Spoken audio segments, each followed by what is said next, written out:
এই নির্বাচনী আজকের এই নির্বাচনী জনসভার আমার সামনে উপস্থিত মুরব্বীবর্গ, অনুষ্ঠানের সভাপতি, উপস্থিত হাজারো ভাই বোনেরা, মায়েরা এবং আমার দলীয় সহকর্মীবৃন্দ, আসসালামু আলাইকুম। আসসালামু আলাইকুম। কেমন আছেন আপনারা? ভালো আছেন? অনেকক্ষণ অপেক্ষা করেছেন তাই না? হ্যাঁ, আমার আসার কথা ছিল খুব সম্ভব 5টার সময়, এখন বাজে রাত্রি 12:30। এই যে কেন দেরি হলো নিশ্চয়ই আপনারা ফেসবুকে দেখেছেন না?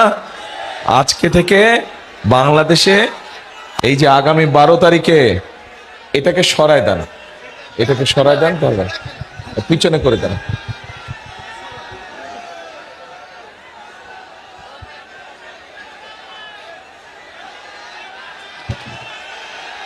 পিছনে, আরো পিছনে করে।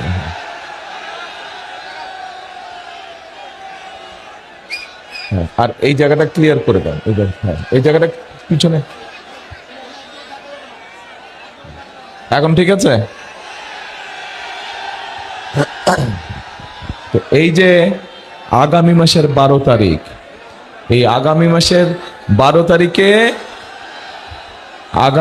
12 তারিখে দেশে জাতীয় নির্বাচন, তাই তো নাকি?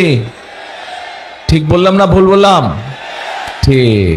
আচ্ছা, তো এখন এই যে 12 তারিখে জাতীয় নির্বাচন, এই নির্বাচনে আপনারা, আমরা, বাংলাদেশের জনগণ, প্রত্যেকটি মানুষের একটি অধিকার আছে। কি বলেন তো?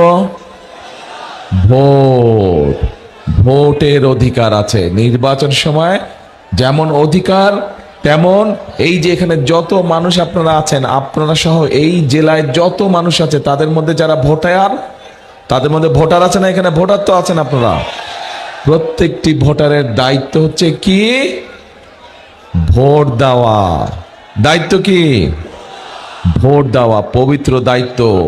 এটা হচ্ছে দেশ, রাষ্ট্র আপনাকে সেই দায়িত্ব দিয়েছে, এটা আপনার জন্মগত অধিকার। কিন্তু এই ভোটের অধিকার কেড়ে নেওয়া হয়েছিল গত 15 বছর।